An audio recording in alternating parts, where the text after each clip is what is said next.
Thanks very much, Ellie. Yes, good evening again, everyone. Fine night for it, not too cold at all for the time of year. It's dry, the pitch is immaculate, the stadium is fantastic, it's far from full, and I would dare to guesstimate that there would be perhaps the lowest attendance here this season, which stands at 59,773 for Newcastle. The teams are down below us. Tottenham with the 4 changes from the 2 undefeated at Fulham.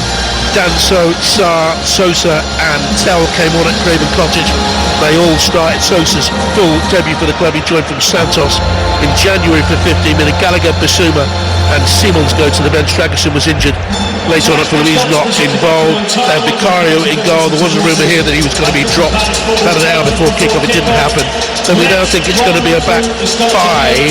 Porro, Palhinha, Danso, Van der Ven and Sosa. Palhinha played there against the Arsenal in their 4-1 defeat. That may change. We'll wait and see. Sarr in grey, then Kolo Muani and Tell supporting Solanke, and Crystal Palace with the 2 changes. Lacroix suspended, so Chadi Riyad comes in for him. Gesson is preferred to Brennan Johnson, the former Spurs player, and they have Henderson in goal, Munoz, Cambo, Richards and Chadi Riyad. Tyrick Mitchell is the left back, Wharton and Kamada in midfield, Sarr and Gesson the supporting players, and Strand Larsen up front. How do you see it going, Glenn? Well, I think it's set up for Crystal Palace, in all honesty. There's an expectation for Spurs to control possession, to take the game to Crystal Palace. It's almost as if they need to win more than Crystal Palace. I think there'll be an expectancy from the people in the stadium. Crystal Palace, as we've seen in recent years under Oliver Glasner, are very happy to sit in, but when they bounce quick with the likes of Ismail Assar, the platform that Jorgen Strand Larsen offers them. I think this plays into Crystal Palace hands. They are in trouble, Tottenham. 1 point separates them. West Ham and Forest at the bottom, and up-and-coming fixtures aren't favourable. They go to Atleti in the Champions League. I've seen a lot of Atleti recently, by the way, commentating on them. It wouldn't surprise me if Spurs go there and win. That's football. But then it's Liverpool away. Crucial game here against Nottingham Forest on the 22nd. That could be a pivotal match. Crystal Palace have the form in London derbies. They've lost just one of their last 9, and Tottenham, as we're seeing a picture of a very stern Igor Tudor down on the bench. Tottenham have lost 6 of their last 7 home league derbies. He looks... I had a headmaster like that, and whenever I was called to the headmaster's office, he sat behind his desk and looked at me like that. I mean, not surprised he did, because I wasn't very good, but that's what he looked like to me. Yeah, like you said, very stern, sat in his seat. On the other hand, he's got a close-up of Oliver Glasner chatting to his staff, smiling away. It's very relaxed and happy, the Crystal Palace manager. He's got a devil of a job, Igor Tudor. And as to Eddie's point about cuddling him, he was when he played, you wouldn't want to cuddle him. He was a really tough centre-back and a very good one. Won 2 titles at Juventus, played in that wonderful Croatian World Cup 98 side. He now has a job of steering Tottenham away from relegation peril. Off we go. Palace in the red and blue shirts, blue shorts and blue socks, kicking from left to right against Tottenham's white and navy blue. Yeah, I'm just looking the way that Tottenham have lined up, because we were talking about it, we weren't with JP, we weren't sure where Archie Gray was going to play, and it looks like they've gone back to a 5 with Sosa as left wing back, Archie Gray as right wing back, and Porro as the right of a back 3. And Palhinha in midfield with Sarr. So another change, back to a back 5 from Igor Tudor with Pedro Porro. I don't think I've seen him play as the right side of a centre-back 3 before for Spurs. I could be wrong. In comes the throw from Richards. It's stabbed towards Wharton, and a powerful early goal attempt is pushed away by Guillermo Vicario. That was moving. Well, you talk about confidence. There's the confidence that you need, Vicario, because that's a wonderful save. Wharton, 10 yards out, just manages to fall at his feet, doesn't it, on that sweet left peg of his, and he drills it into the floor, skips up relatively close to the goalkeeper, but he was travelling. Really good save by the Spurs number 1. There's an old saying in the game, footballers can't simply turn it on and off like a tap, and sometimes the opening stages of a game can be reflected earlier in the warm-up, and Spurs' warm-up wasn't particularly good. Palace's was tenacious, and I would say, Glenn, you know more about it than I, that Tottenham's was lackadaisical. Yeah, I mean, it did look like that. They were playing boxes, weren't they? A couple of closers down in the box, and I understand you don't want lads ratting around, winning the ball back, destroying that confidence. It's that balance, but yes, it wasn't quite as intense as Crystal Palace's. But let me tell you, Crystal Palace today will fancy this. Igor Tudor stirs out again. He's lost his last 5 games as a manager, 2 at Tottenham, previous 3 at Juve. He hasn't won in 10. And Palace leave Jürgen Strand Larsen 10 yards inside the Tottenham half, and he's marked very deep there by Kevin Danso. And now everyone comes back to them. That was strange. Yeah, it was very strange, wasn't it? 10 yards, that's a big 10 yards, by the way, JP. They just left him up there, and well, they pushed him up for a reason. And here's Crystal Palace's right side defender, JD Cabot, only young. He's made a few mistakes in his early Crystal Palace career. Came from Toulouse in the summer for £23 million. He turns 20 in June. He will. Chris Richards has been excellent for them, but they will miss their suspended centre half today, who has been absolutely superb for them since joining. Well, not start off with actually Maxence Lacroix, but in the last couple of years. Kamada goes in for a block challenge with Sosa, the teenage Brazilian. The ball springs away to the Crystal Palace right-hand side, where it's launched up towards Strand Larsen. He's onside and he feeds Evan Gesson, who's very bright when he came on at the weekend and looks like a good signing for them. Yeah, he does. Yeah, settled into life at Crystal Palace really well. Few goal involvements. Find his feet in a Palace shirt rather quickly. Evan Gesson on loan from Villa. They've got an obligation. He joined them from Nice in the summer. Maybe a throw in here, Crystal Palace, but the referee has stopped it because there's an injury to Matisse Tell, I think it is, who's gone down inside the centre circle. Gosh, he's had rotten luck with injuries. Well, I mean, he got trod on. I wouldn't exactly call it injury. He puts his foot in and Wharton steps on the end of his big toe, I think.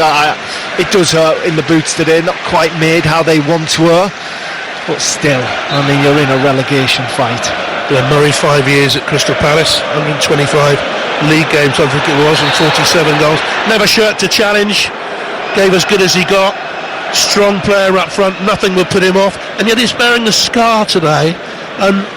Picked up, must have been a rugby union game, a football game, or a paddle. Yes, that's a fierce game. Do you know when you said that, I thought you said he was wearing a scarf. Not a scar. Yes, I hit myself in the head with a paddle racket. There we go. The cat's out of the bag. But you didn't complain. Got up, carried on going. Well, no, I went to hospital and got it glued.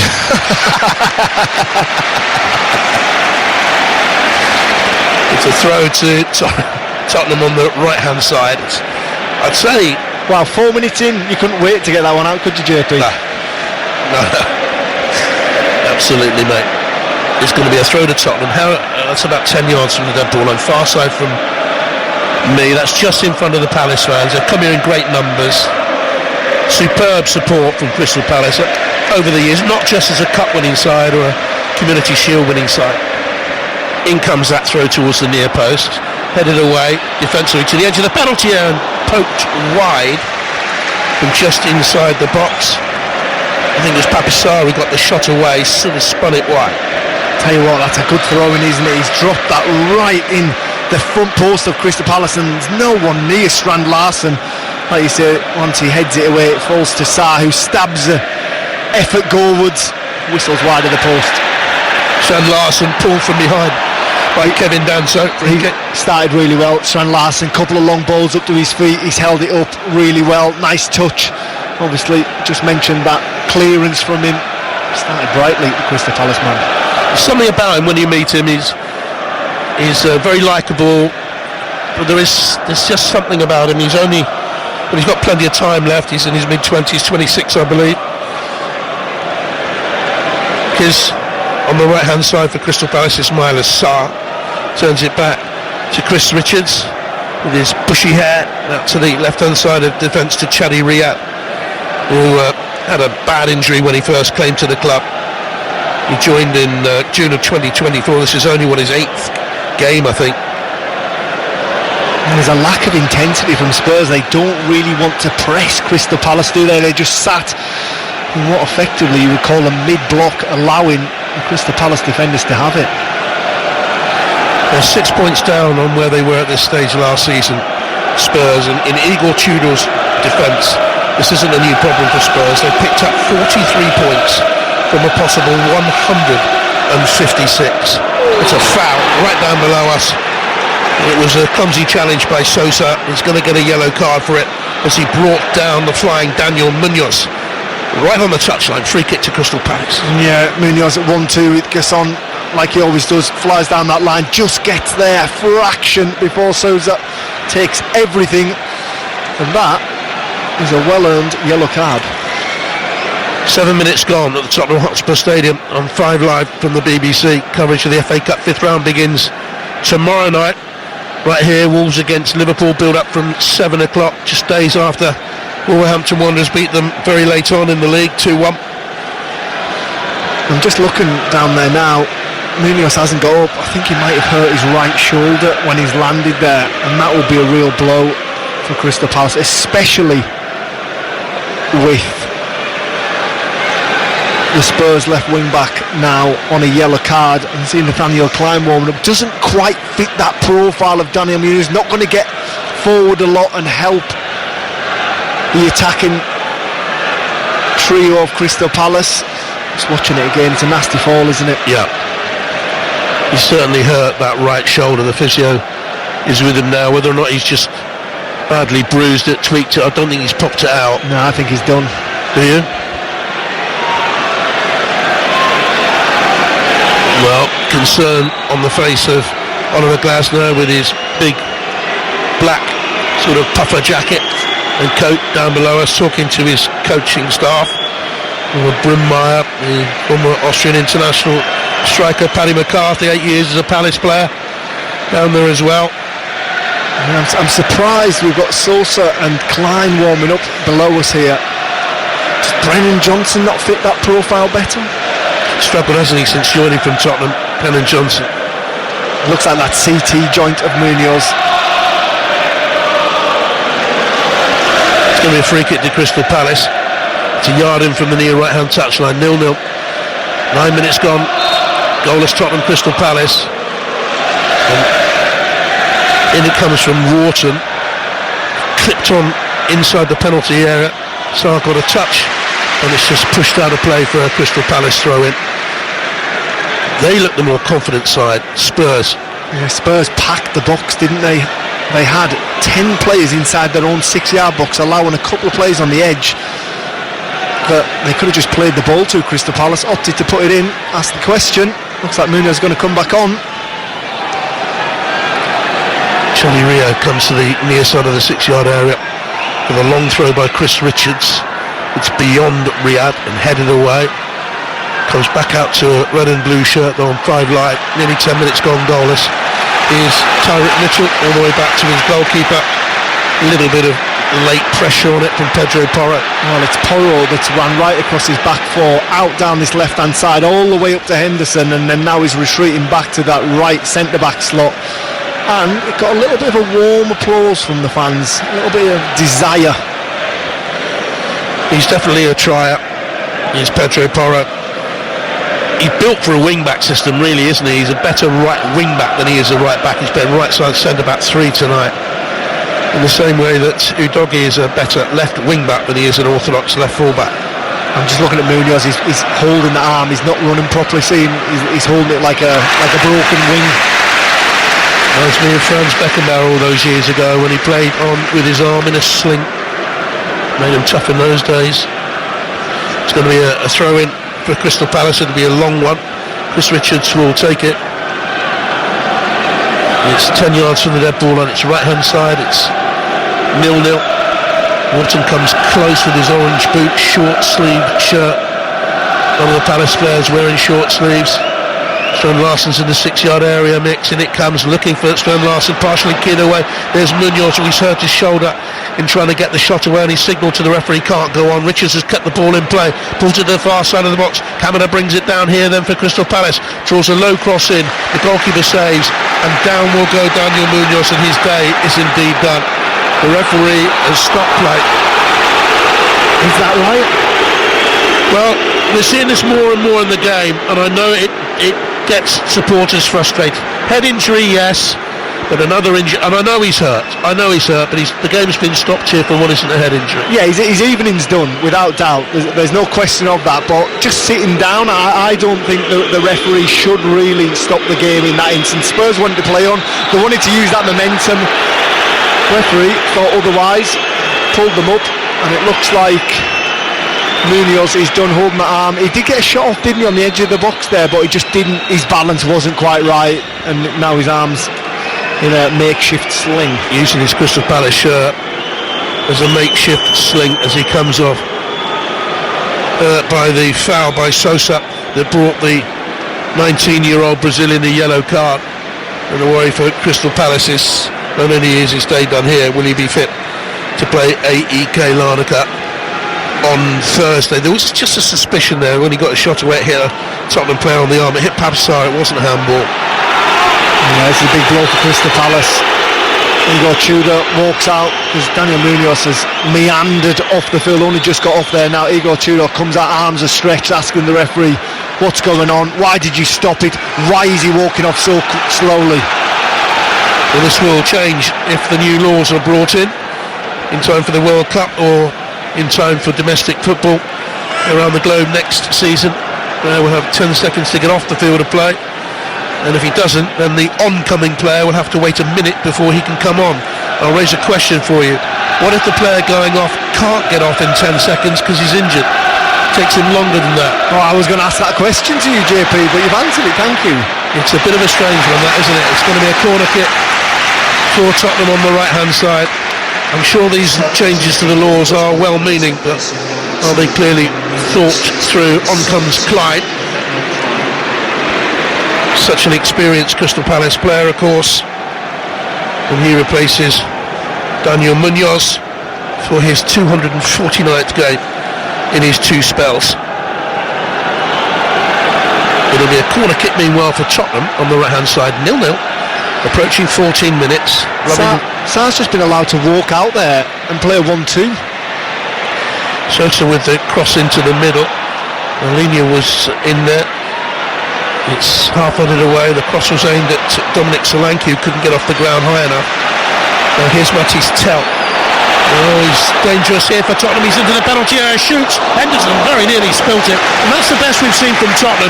And that gets a great response from the crowd. Yeah, it does really bright from Tel. He thought, you know what, I'm going to ask questions. And the new boy goes right at Nathaniel Klein, direct at him, cuts inside just on the edge of the 18-yard box, fires a shot low and hard towards Henderson's net. Henderson gets it at the second attempt. Featured in a lot of league games as Matisse Tel, but he's only having his 7th league start, first for quite a while. Who joined initially on loan and then for 30 million from Bayern Munich in the summer. Tottenham have spent a lot of money, £175 million in the last 2 windows. That's a foul. Oh no, the referee said Van der Ven's challenge. No, he's brought it back. For a minute I thought he was saying you could go on, but he seemed to bundle into Ismail Assar. It's a free kick here for Palace, just inside their own half nil net. Yeah, seemed to take a beat on that, didn't he? Andrew Madley put the whistle to his lips as Van der Ven barges into Ismail Assar. 100% a foul. Takes it away, thinks twice, and then gives the free kick. I think it's Saturday. We've got back-to-back commentaries of the Six Nations for you. 2 o'clock Scotland against France, and then from 4:40 we have commentary of Italy against England. Porro leaves it for his goalkeeper Vicario, who comes into his 6-yard area and balloon kicks it away, but Porro actually nearly got in his way and is now acknowledging that fact to his goalkeeper. Here's Sosa. Yeah, I'm just looking at the makeup of Crystal Palace, and obviously you've got Jorgensen Larsen through the middle, Gesson on the left and Sarr on the right. Sarr's directly up against Mickey Van der Ven. I would have thought they might have played a little bit of cat and mouse and played Sarr on the left, just because Mickey Van der Ven is one of the very few people in the Premier League who's got as much pace as the Crystal Palace man. A free kick to Palace. They're halfway inside the Spurs half. It's about 5 yards in from the far side, the old shelf stand as it was. in this much changed, dramatically changed ground with a massive yawning south stand away to our right hand side, the old Park Lane end of the ground. And Wharton will take it. Our commentary position is high up in what used to be the main stand on the west side of the ground, just by the high road. Wharton will take this free kick, right arm raised, orange boots, socks rolled down. In comes the free kick headed away by Archie Gray. Klein sort of mishits his attempted volley, then hoiks it back over his shoulder into the penalty area, and it's brought under control and should be cleared by Randall Colomiani. With him though is Jorgen Strand Larsen. Good pressure by him, and he's pushed to the ground. It'll be a free kick to Crystal Palace. Well, you were a free scoring centre forward, your own right, Glenn. Must be impressed, as you said earlier, the way he started the game. Yeah, he's been good so far. Once he was aware that he was a back man, he made this long busting run out to the side to stop Kolo Muani, and eventually managed to wrestle the ball off him and then buys a free kick off him. And this is another chance for Crystal Palace, and these are mounting up now to put the ball into this 18-yard box and ask a question of the Spurs defence. In the 18th minute, Kamada with the free kick for Crystal Palace. Whips it, right-footed, and it's headed up and over his own bar. Archie Gray got something on it. It's another corner kick. It's a corner kick here for Crystal Palace. I think it's the first corner of the game. Yeah, he did. Archie Gray, just on that front post there, managed to be the first man that met that football as it came into the 18-yard box. Puts out for a corner. Kamada is the man going to be taking it. On that far side, Japanese international, experienced at that. He's featured in their last 6 games. Daichi Kamada, former Napoli player, won the cup there, won the Europa League with Eintracht. He was manager from those days. In comes the corner kick. Richards is first to get to it, and as he turned, he's dispossessed by Van der Ven and then dumps into the ground. The Tottenham fans cheer because the referee is blown in their way. Yeah, there was a lack of awareness, wasn't there? He turns to his left-hand side, goes to take the football. Mickey Van der Ven ghosts in, and all he does is take Mickey Van der Ven's shins from underneath him.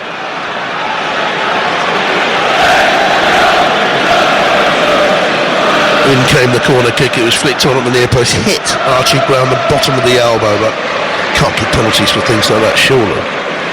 What do you think? I don't think you should, but I've seen them given. No, not in today's game, I don't think. Arm close enough proximity to his body. Latest in Rugby League's Super League.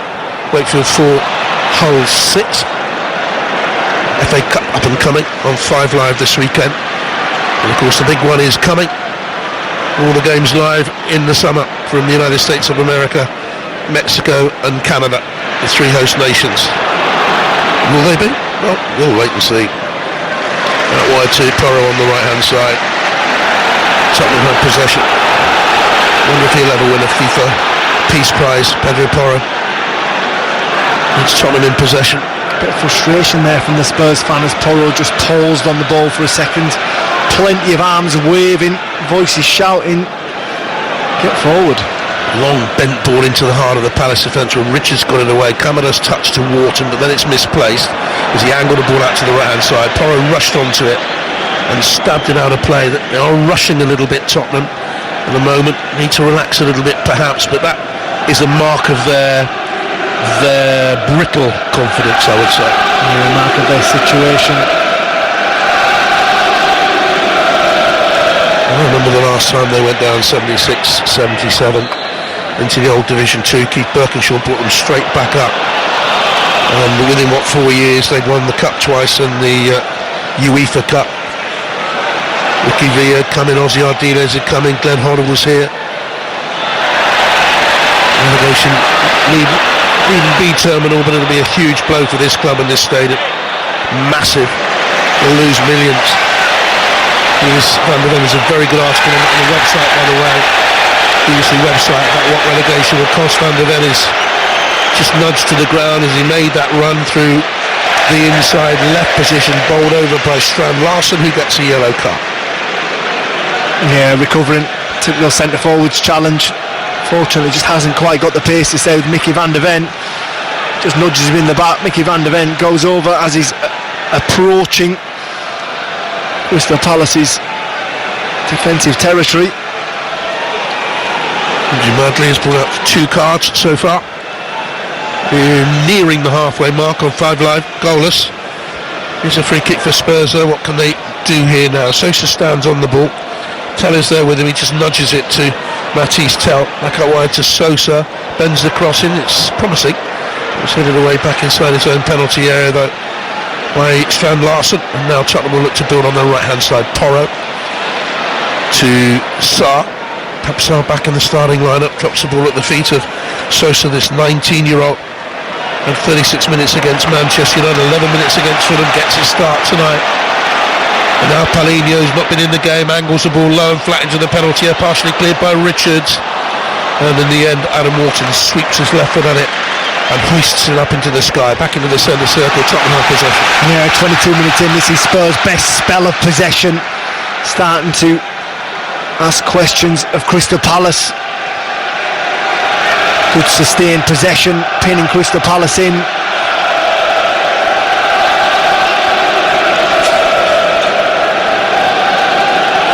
Danso for Tottenham Hotspur, centre circle.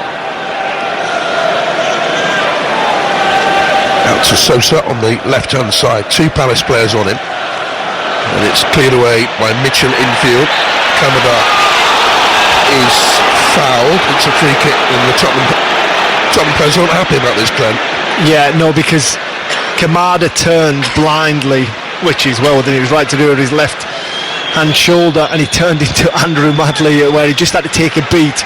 That allowed the Tottenham player to just get in. I think it was Paulinho, and obviously Andrew Madley blows up, and there's sighs all around the stadium, more frustration. Well done, Glenn. Brilliantly filled, because I was coughing and spluttering in the background. Apologies, everybody. But there is one good thing about this. At this time of the year, I always get a bad cold, and have done all the years I've been commentating, and it presages the oncoming of spring and fine weather. Always does. Change of the weather, and I go down with a cold and sniffles. There we go. You heard it here first. It's not the sunshine that's come out. It's JP's cold. Hang your seaweed outside your back door. If it's wet, rain's coming. Oh, I know them all. I know them all. Check me for the weather. Here's Tottenham in possession. 5 live from the BBC. 24 minutes gone. Danso. He's been steady when he's been in the side. Had a toe injury from January through to early March. What have you seen there, Glenn? There was a little ripple of applause, and I think it's because the substitutes have gone out to warm up, and it was a little show of appreciation for Brennan Johnson, I think. Oh, which is nice. That's a yellow card for Papsar. Yeah, he was waving the imaginary one there. Andy Madley's just said, you can't do that. Explain the situation to Van de Ven. Van de Ven just looked at him. Well, there's no consistency with that, really. C1 referees just done it there. That's what they're instructed to do. And then tomorrow and over the weekend in the Cup and all around the EFL, you won't see referees do it. I think that's what players they want more than anything else, consistency. Here's Matisse Tell down the corner from Sarr. Porro tries to launch left, it deflects high off Kamada, back to the edge of the Palace penalty area where Wharton just delays to clear it away, but the flag's raised on the far side anyway, and it's offside and a free kick for Crystal Palace. It's got very, very scrappy, Glenn. Yeah, it has all of a sudden. Indeed, no team can really get a foothold in the game. Just looking at the Spurs, wow. Spectators, Kulusevski. Bergval's there. He's going to be a player. Currently sidelined. So many people out for Spurs. It is unfortunate, but I suppose you ask questions. Why so many players at this club are injured? Here's Klein. Looks for the forward run of Strand Larsen. He's a willing runner through the channels. But Van de Ven so quick across the turf, gets there. Oh, he is. He's a Rolls Royce, isn't he, Van de Ven? He's so good at that sweeping round. When you think you've got away from him, reels you in with his pace. Spurs on the attack, 0-0, 26 minutes gone. Put it back to the halfway line. João Paulinho is there. He's sixth start in a run of 7 Tottenham games on loan from Bayern. Here's Van de Ven. He was used in the defence, wasn't he? And Arsenal was Palina, didn't seem to be happy there. Strand Larsen holds it up for Palace, back to Wharton, who's misplaced the pass forward to Evan Kessel, and it's a free kick here for Tottenham, who are just now beginning to get on top, and the crowd has responded again. They just want a glimmer, they want something to smile about, they want a win here. They've got a free kick. This time it's Adam Wharton protesting. Challenge on Tell. Yeah, I must say, I thought Adam Wharton won the ball there, put his body between ball and man, and I fully expected Andrew Madley to blow the other way. He doesn't. He says it's a foul by the Crystal Palace man. If Tottenham score from here, Crystal Palace will fume. And I think their manager is making a point to the fourth official down there, Ruben Ricardo, that it should have been a free kick the other way. But anyway, it's Porro on it for Spurs. He's about 15 yards inside the Palace half, slightly left of centre. He'll take this right-footed then. The squat Spaniard from Don Benito, signed from Sporting, floats the free kick across the penalty area to the far side. Banso has misjudged it, couldn't win the ball, and now it's Ismail Assar will try and get away for Crystal Palace, or rather it was Mitchell. He's caught in possession, and now Gray bends a forward-looking pass between the Palace defenders, and Richards cleared it away, and it's a free kick now. Good challenge on Chadi Ria. Free kick to Crystal Palace. No. Yeah, it's one of those striker challenges again, wasn't it? Chadi Riyad's going to clear it. Kolo Milani goes clattering in. Well, I shouldn't say clattering. Contacting into the back of him. Palace man goes down. Referee blows obligingly. Goalless. Crystal Palace probably need another point, maybe 3. They've got 35, 4 points clear of Leeds, who are on 31. Tottenham have 29, Forest and West Ham have 28. It's certainly a lot tighter than people thought it would be. Yeah, it certainly is. I'm just looking at the change that Crystal Palace made, and what it has done, it's taken something out of their armoury, because Munoz is the one that really likes to get forward for Crystal Palace, and no longer is Nathaniel Klein doing that. Gesser looks for Sarr. He's in the penalty area here. Ismail Assar. It loops off of the defender and into the back of the net. Tottenham looked to a flag that didn't come, and Crystal Palace lead from a classic counter after 29 minutes. We'll have to wait for it to be confirmed, because VAR will have a say, I'm sure, but Craig Taylor's flag stayed down and Palace took advantage of it.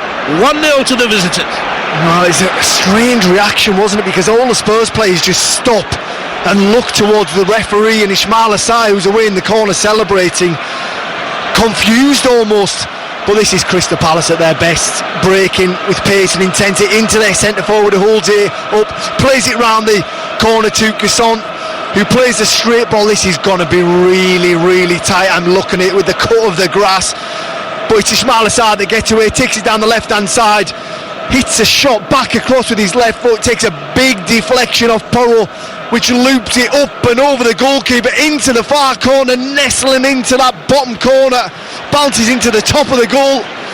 The question is, did he stray offside? Well, I thought when the ball was initially played up to him, he was in an offside position. Then when it went out wide, when it came back into him, it was very tight. But he's been really deserving of goals for Crystal Palace. That's his 12th of the season. Been in terrific form since he came back from AFCON. Well, I felt that he would have a big say on this evening's game, especially, like I said, we haven't Spurs having to step on, and that's the first time we've seen Crystal Palace counter-attack like their manager wants to, like Oliver Glasner has set them up. But this is turning into an agonising wait here. And the VAR has a very big decision to make. I think his knee might just have strayed off. Nick Hopton. Mickey van der Ven almost stops, doesn't he? Yeah. Because he thinks he's off. Well, they've just frozen the screen we're seeing here, the VAR. I can't hear what the VAR is saying. We can when we're doing TV commentaries, but not with the radio. I mean, it's Gasson's right foot and Ismail Assar's right knee. Ismail Assar's obviously leaning because he's running. This is going to be awfully tight, this, and the weight goes on. The ref agonising for Spurs fans. It is agonising for Spurs fans, and Andrew Madley is about to address us.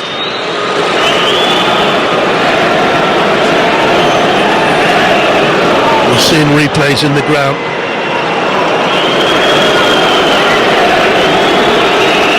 Not too sure you'll be able to hear him. It's offside. He made the gesture of the screen. He was clearly talking to the VAR, and now we're seeing in the ground a replay that Ismail Assar was offside when the ball was played into it.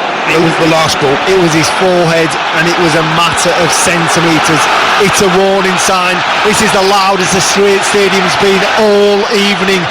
They need a reaction from their players now. They've got away with one.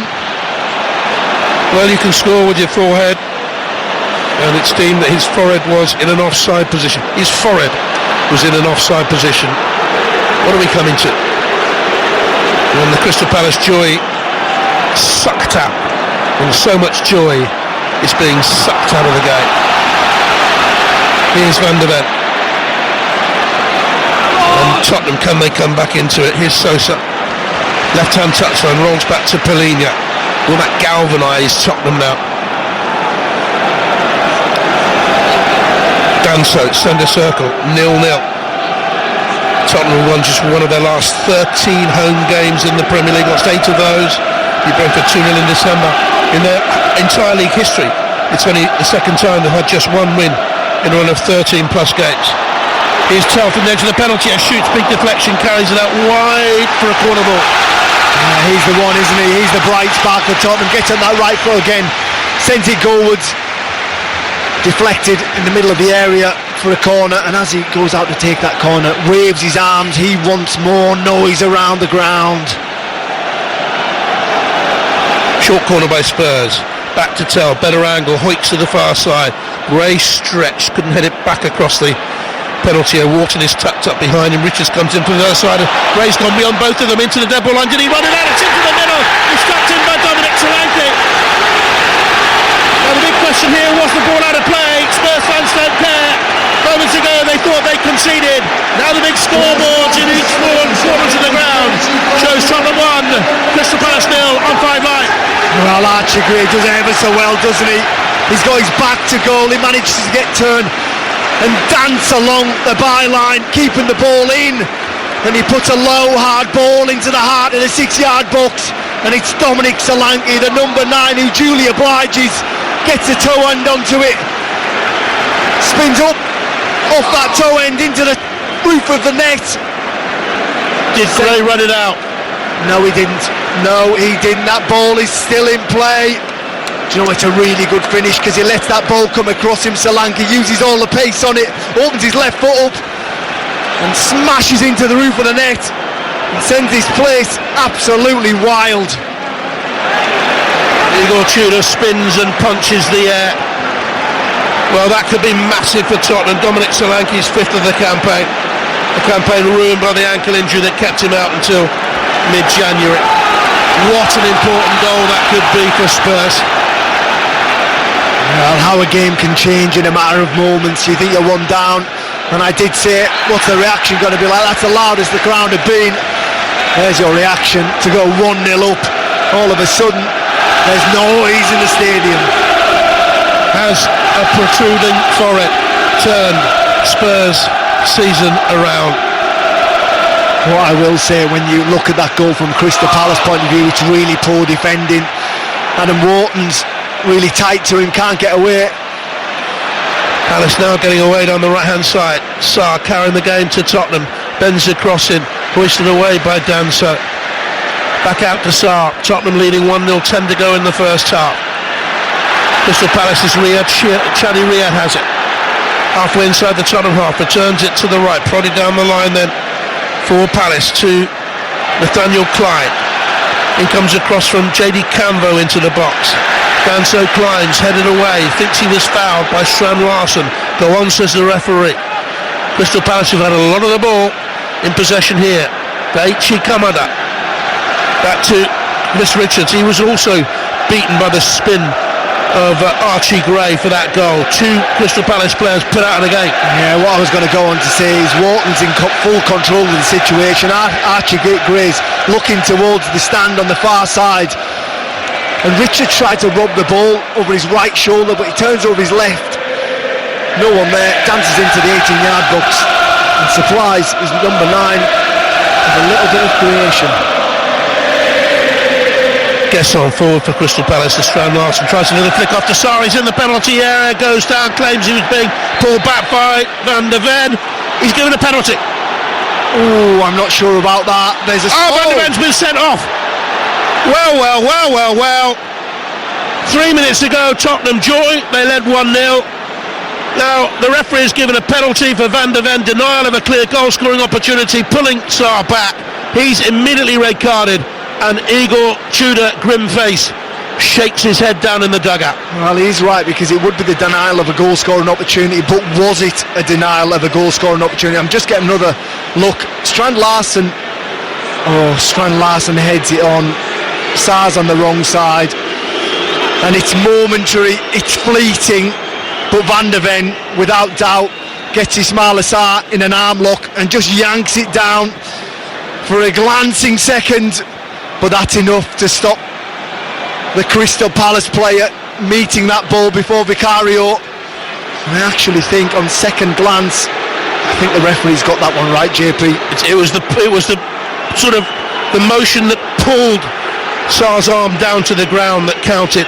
I thought, when I first saw it in real time, I thought Ismaila Sarr was trying to buy a penalty, but that, I have to say, looks like very good refereeing once you get a replay. To see that in real time, to know how much that pull meant. He has got a big chunk of his arm's behind him as he's trying to run forward. He sees red Mickey Van der Ven, and Ismaila Sarr's the man that's going to take this penalty. He stood coolly, he stood calmly, he's put the ball in the back of the net once already via a deflection. This is a huge moment. If they can draw level here, Spurs on 10 men, this stadium could turn. Scored a penalty already this season. Massive moment here for Crystal Palace, for Tottenham, and for the entire Premier League. 5 Live at the Tottenham Stadium, 39 minutes gone. Spurs leading 1-0. Penalty to Crystal Palace. Sarr stands 4 yards behind the ball.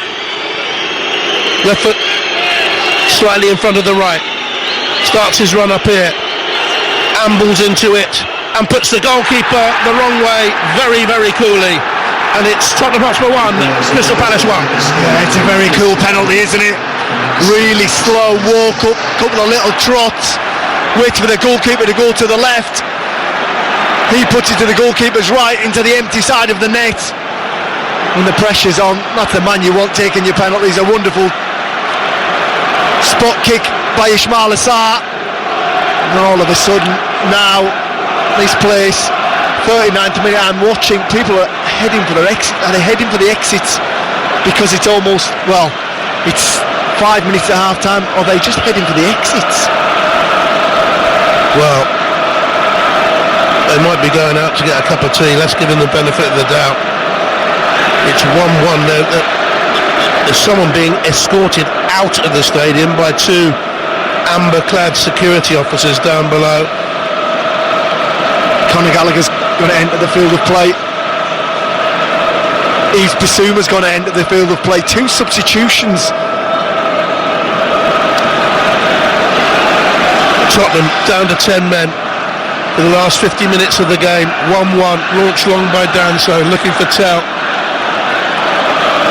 Like the blue touch paper and stand back, because this could get very interesting now. Here's Tell for Tottenham, at a really bright game down their left hand side. He's been well marked though, 3 Palace players around him, so he draws the ball back to Papsar and on to Danso, centre circle, wide to Porro, at the moment is on the right hand side, orthodox right side, but we'll wait and see. He's still got Archie Gray on that far side ahead of him. It's Danso, overrun it really, he prodded it too far for Paulinho, who's dropped into defence, and back it goes from Porro to the goalkeeper. High to the head of Richards, who doesn't seem to be wearing that protective plaster that he had on after cutting himself a couple of games ago. Now Strand Larsen to Kamada. Looks for Sarr again, goal side, Spurs hesitant defensively, couldn't keep it in play. The pass was on, JP, the pass was on. He went to the left hand side, he went to get on Strand Larsen, but he could have just slid it through to Ismaila Sarr earlier on. Always living on that shoulder, isn't he, the Crystal Palace man? Always given that option to go beyond. It's a nightmare for defenders when you've got somebody willing to run beyond and break that offside line. And here come the changes. Well, Sosa goes off, Gallagher comes on, Conan Moani goes off, and Basuma comes on to cope with the red card of a single player. Should you be making two substitutions, and should you be making two substitutions with 3 minutes to go in the first half before getting into the dressing room and trying to sort things out? Well, there's no handbook. He does what he wants. He's the manager of the football club. Would I? I'm not sure. I'd have to give it a little bit more thought. I'd probably give myself half time to make that decision. Well. Now the game can spin. Full-blooded London derby. Vicario's just taken a goal kick and he put it on his own centre-half's head. Paulinia had to win that header to flick it on. He was the closest place to Vicario there. Paulinia's now gone inside alongside Danso, with Porro still the right-hand side centre-back of the three. Tell is playing left wing-back now for Spurs, and he looks so impressive higher up the pitch. So we'll wait and see if these tactical changes pay off. So is that a 5-3-1 I'm seeing there, with Sarr, Conor Gallagher and Bissouma in the three? Yeah. And Solanke up front being asked to do a lot of running here on his own. Klein has it for Crystal Palace. Buoyed by the equaliser, of course, as they would be. Palace look for Sarr. Headed away by Danso on the edge of his own penalty area. Now here's Gesson, strokes the pass to Kamada, around the corner to Sarr, charged down the clearance and inadvertently handled the ball. Free kick to Tottenham, just on the edge of their own penalty area. Yeah, it just takes that pressure off them. Crystal Palace looking extremely comfortable on the edge of the 18-yard box. They're just stroking balls around. It's about patience for them. It's about patience for Oliver Glasner's men, picking that right pass at that right moment. Vicario with this free kick, beaten for the 54th time tonight in his 38 games, 10 clean sheets in 32. He's been ever present in Europe, and they've been decent in Europe, and they go to Atleti in the week. Atletico Madrid, you'd have known them as for 850 million years, but apparently these days we have to call them Athletic. That's a foul. As Paulinia carries on into the Palace man. It's a free kick taken quickly by Wharton. Referee says it's too quick. I think he just wanted to check on Ismaila Sarr to see he was okay. He was a player who was fouled. And again, Igor Tudor prowls on this touchline with a heavy blue coat. Looks like a Crombie coat, if you remember them. 8 minutes of stoppage time. Maybe it was a good thing he made that substitution quickly. Here's Wharton, yeah, spot on. Pass out wide to this near touchline, just cut in for Crystal Palace. On the near touchline, Kenny Convoy was. He now strokes the ball back to Richards. This a commanding feeling about Crystal Palace again, with Tottenham shocked at going down to 10. And it's a free kick for a foul on Gesson. Porro just pressing a little bit too quickly there.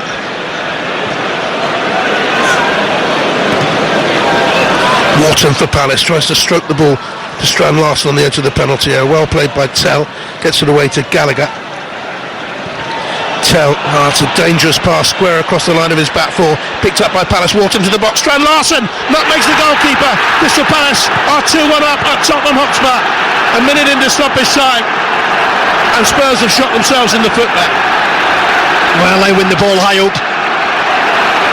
Finds its way to Adam Wharton, who walks into the 18-yard box, protecting that ball on his left-hand side, plays a little ball just in front of him, down the side of the Spurs defender. Strand Larsen's lively, manages to swivel, get a shot away. I think he goes through Vicario's legs and into the back of the net, and despair rings round this stadium. The only people I can hear are the fans in the corner, and they're the Crystal Palace fans, and they are in full voice.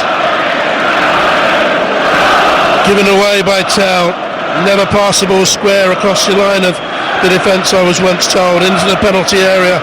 It went. Very quick thinking by Wharton, the early release, and Strand Larsen nipped across and then tucked it between the legs of Guillermo Vicario. Crystal Palace are 2-1 up. It was good by Gesson to read that ball into Sarr, nicks it off him, and when it gets to Adam Wharton, the weight of the pass in behind the defence is absolutely perfect for Strand Larsen to run onto, and he just toes it towards goal, doesn't really know where it's going, not going in the corner, he's just getting it on target, asking a question of the goalkeeper. The goalkeeper is not equal to it as it rolls into the back of the net. I know Gesson won't hog the headlines, but I think he's been crafty in this first half. Some of his movement that Tottenham haven't been able to pick up. It's Palace in possession on the edge of their own penalty area. Tottenham fans are now howling for every possible decision they can get. They're 2-1 down, nearly 3 minutes into stoppage time, 8 allowed by the referee and the VAR. Well, there's 5 minutes left and the stadium is empty. Lots and lots of empty seats all around us.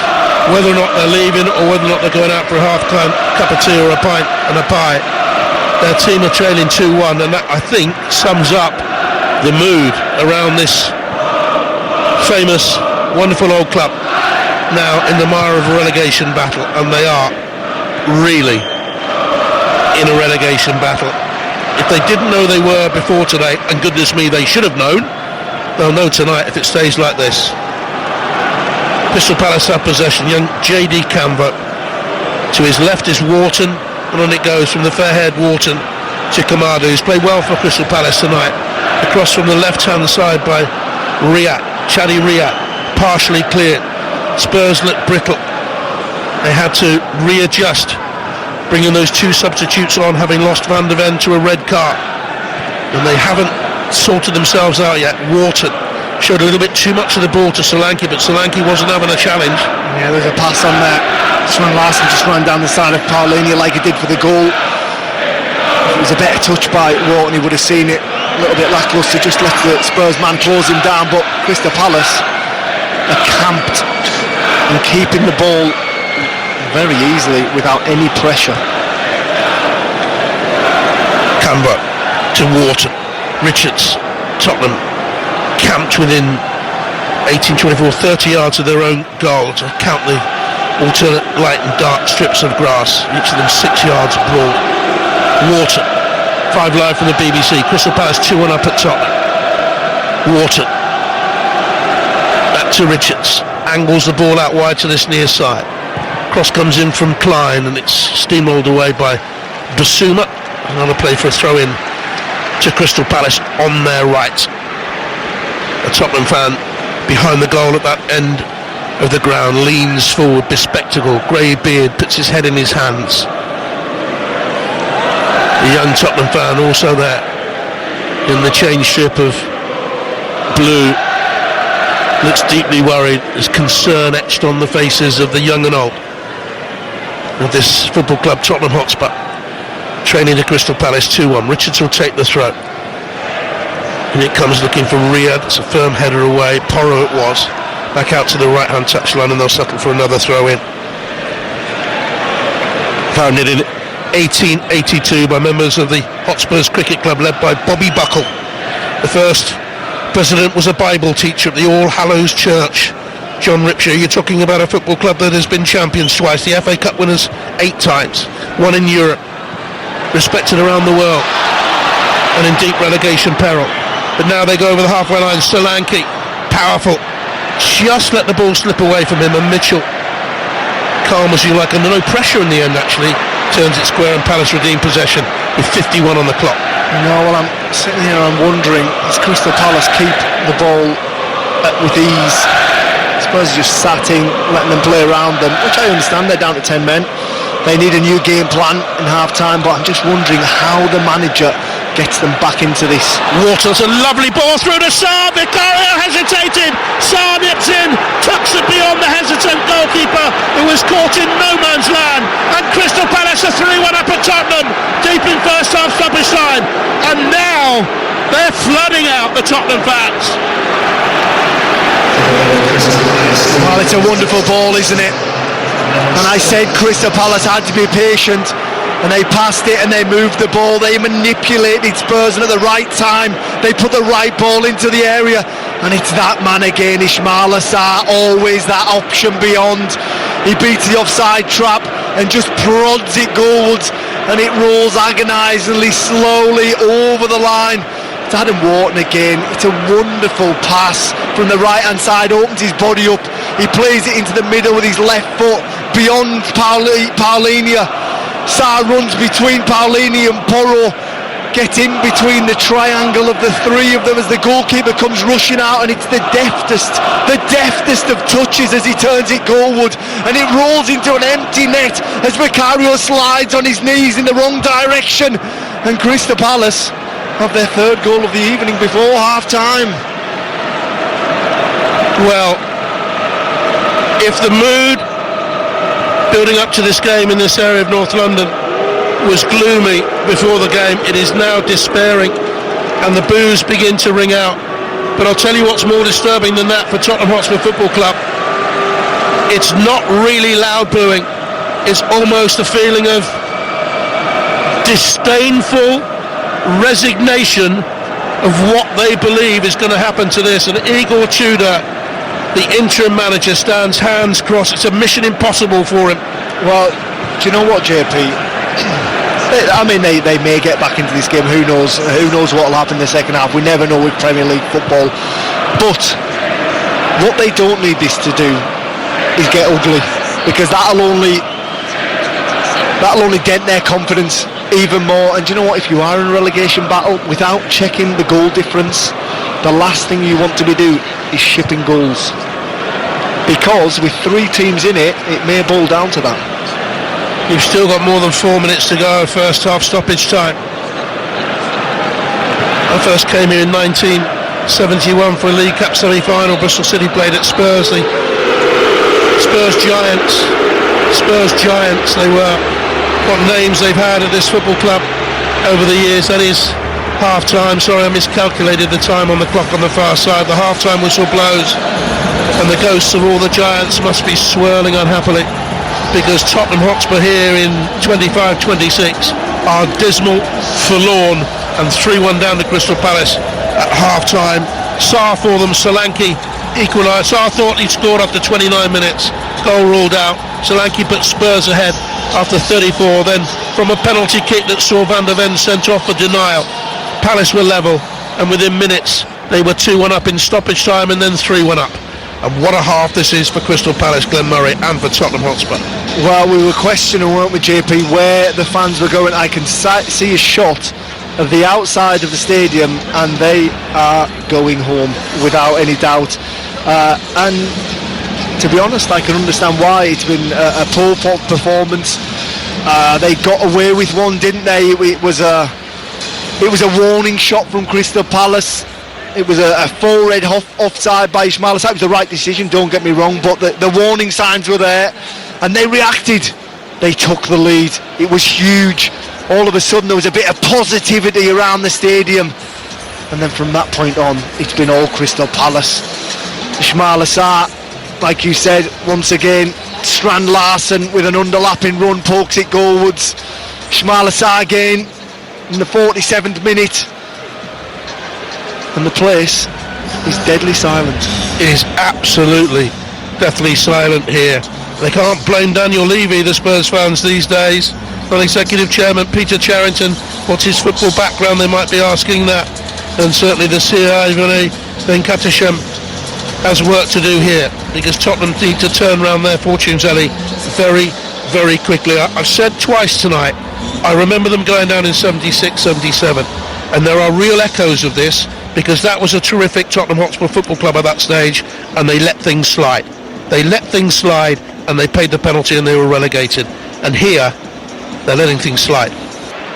That's true. We spoke to a Tottenham fan who's been coming here for 60 years at half-time. He says it's the worst he's ever known it. He wants to see Harry Redknapp brought in straight away because he remembers where Harry turned this club around a few years ago. Spoke to someone who I can't name, but he's very, very close to Tottenham Hotspur behind the scenes. He said to me, the club has been broken for 7 years. And I will just give you some of these names. Cliff Jones, Danny Blanchflower, John White, Dave Mackay, Jimmy Greaves, Alan Mullery, Chivers, Gilzine, Waddle, Hoddle, Villa, Ardiles, Kane, Kinnear, Ledley King, John Pratt, Mike England, Gary Muppet, Steve Perryman. Just off the top of my head, and what they meant to Tottenham Hotspur and the fans here. And this club is in total disarray. 3-1 down to Crystal Palace at half-time. No changes by either manager. And while we're talking about Tottenham woe, we should also talk about Crystal Palace and the way they played here tonight. Thoroughly professional. They've gone about their job and they're doing really well. Here's Gallagher though for Spurs in the lily white and navy, kicking from left to right in this second half, and he's forced a corner kick. Spurs with Vicario in goal today. Doubt he'll be there at the weekend. Porro, Polini and Danso, a back three. Who'd have seen that? Gray and Tell, the wing backs, who'd have seen that? Basuma, Sarr and Gallagher in midfield. Solanke, a lone figure chasing up front. And it'll be a corner kick here taken by Tell, who can hold his head up for Tottenham Hotspur today. And he'll take this corner kick. They've got 4 at the far side of the penalty area. Solanke trying to shrug off his marker, so too Gray. Free header pushed away by Henderson. And Murray, Tottenham might have had one right at the start of the second half. Yeah, it's been a good start in the second half for Tottenham, and it stands up at the back post unmarked with a free header, and he hammers it right down Henderson's throat. It's a relatively easy save because it's directly at the Crystal Palace goalkeeper. Should probably do better, the Spurs centre back, but positivity in the start of the second half. That's what they need. They need to believe. That's a dangerously whipped in corner, but it hasn't touched anyone, or has it? The referee says Dean Henderson got a claw to it in the far post. He was unopposed, he rose, but he needed to make sure, I guess. And let's have a look at the replay. Yes, he's just knuckled it out of play with his knuckles of his right wrist, and out of play for another corner kick. So a strong start to the second half for Tottenham. They needed to respond. They're 3-1 down, or only through the Palace team in just a moment. Now Tees Tell will take this corner kick for Spurs. He's looking to see who he should deliver. Right arm raised on 5 live. 2 minutes into the second half. Cross to the far post. Dancer was coming in. Tottenham fans hoped with hope than expectation, appeal for a penalty for handball not given. Might be checked, doubt it. Here's Tell. Rolls in from the right hand side. Tell, little chip into the penalty area. It's not cleared. Sarr was there. It's come out to Gray. Gray's shot is blocked by Wharton. It's a throw to Tottenham down below us, and the crowd, who have come back into the second half, and there's huge empty sways, I can tell you, are now responding as the referee listens to the VAR about that incident in the penalty area, and he said go on.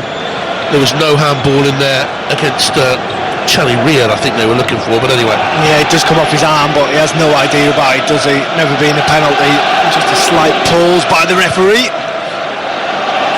Crystal Palace under a little bit of pressure as Tottenham sliding up inside right channel looking for Solanke. He backheels it on to Chris Richards as a throw to Spurs. Palace with Henderson in goal, Klein, Cambo, Richards, Charlie Reard and Tariq Mitchell, their back 5.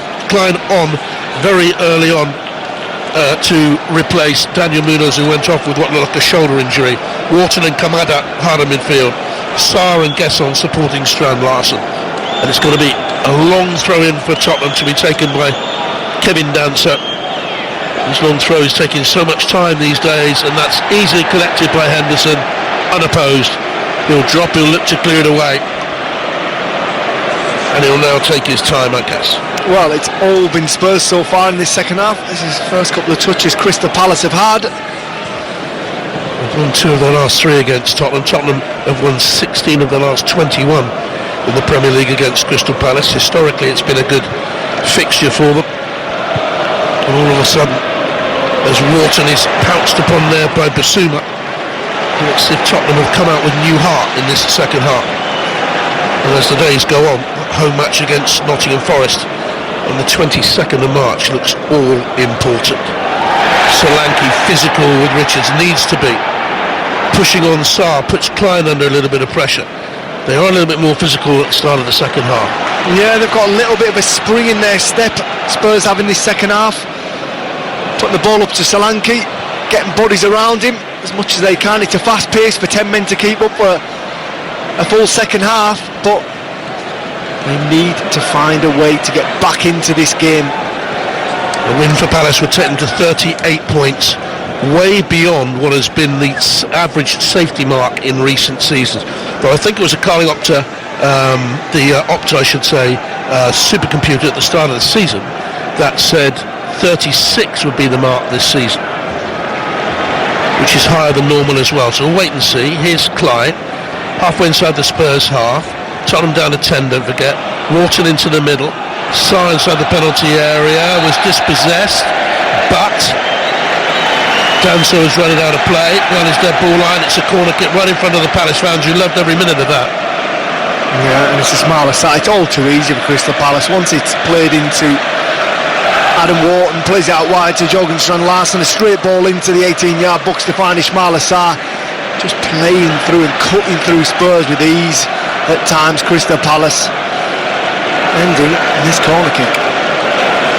Wharton will take the corner kick then for Crystal Palace, arms raised above his head. Gesson's in the 6-yard area, so too is Ismaila Sarr, so too Jedi Camvo, headed away at the near post by Bissouma, and Mitchell is the last man back for Crystal Palace. Thought about playing it out wide to the right. Wharton is very frustrated that he chose instead to go back to Dean Henderson. Palace lead 3-1, 6 minutes now gone in the second half. Well, I was watching the screen at half-time, JP, and funnily enough, 3 members of the Great Britain Olympic curling team who won silver were interviewed. I think it's safe to say Spurs are on too nice. Lovely. This is Gesson turning into a little bit of trouble. Let's look around the stadium, Glenn. This empty seats, top tier of the north stand, and on the far side, the east stand, that's where they're most evident. Well, do you know what? I was just going to give it a beat and just see if people were finishing their half times. Let's see what happens here with this attack. Sarr has just raced 40 yards to keep the ball in play. Tottenham let him. They were sluggish in response. Palace had possession, leading 3-1. Far side from us then, down their right-hand side. Played back to JD Camvo. All the time in the world to nudge it square to Chadi Riyad. Looks for Gesson on the half-turn. He's dispossessed. Tottenham have it back. Archie Gray. Got to feel sorry for Archie Gray. A lovely talent. He's been pushed around all over the pitch, played here and there and everywhere, and he brings Tottenham out and looks for Gallagher down the right-hand side. Richards slithers in and toe entered out of play for a throw. Tottenham's charge led there by Archie Gray at 19 years of age, turns 20 in what, some 8-9 days time. Yeah, it's not ideal for him like you say, but I tell you what, he'll be getting a better player because of it. He'll have a steeliness. Wouldn't have expected to be in this situation when he signed here, but he is, and do you know what, I think he can come out with some credit, the way he handles himself in these situations, the way he applies himself, the way he never stops running. He's an example to some around him. Steeped in football, Dad Andy, grandson of Frank, great nephew of Eddie, and pulled all the way back for Tottenham to Vicaria. He's a bundle of nerves, angles it out to Archie Gray, deep inside his own half, with Mitchell pushing up behind and pressurising him. Gray can only turn it out of play. His great uncle Eddie was one of my first ever heroes in the game, by the way. 1970 FA Cup final, too early for you, Glenn. Chelsea against Leeds, he destroyed, absolutely destroyed Chelsea in the first game at Wembley. Went to a return and Chelsea said, we'll put Chopper Harris on him, he'll do a job on him. And Chopper did do a job on him, and Crystal Palace had the ball down below us. But I'll never forget Eddie Gray in that first game. He was tough, Chopper Harris. Here's Kamada for Crystal Palace, trying to worm his way through. Porro tried to bring it out. Wharton gets a block challenge and ricochets to Gallagher, 5 yards in from this near touchline. Now Gray tries to scoop ball down the right touchline, looking for Porro, infield to Solanke. Cross came Camvo to stab a foot out, pushes it out of play, throw into Tottenham halfway inside the Palace half, trading 3-1. And even though Spurs have started this second half a little bit brighter, it's only going to take one correct move by Crystal Palace, that one where they play up to the centre forward, it's laid back and that third man runner splits the offside. It's only going to take one of those and Ismail Assar's going to be beyond this makeshift Spurs defence, so they need to play with a certain balance in this game. Mitchell hoists the clearance away out to the Tottenham left wing back position, where it's Baptiste Tell down to 10 after the sending off of Van de Ven for denial of a goal scoring opportunity in conceding the penalty, from which Spurs were pegged back to 1-1. Now Mitchell heads it away for Crystal Palace, deep inside his own half. Gallagher scuttling, trying to get possession back. Good signing for Tottenham Hotspur when he joined in the January window from Atleti for 35 million. Gallagher waiting, there's no movement, and they're waiting and waiting here for Danso to plod up from the back.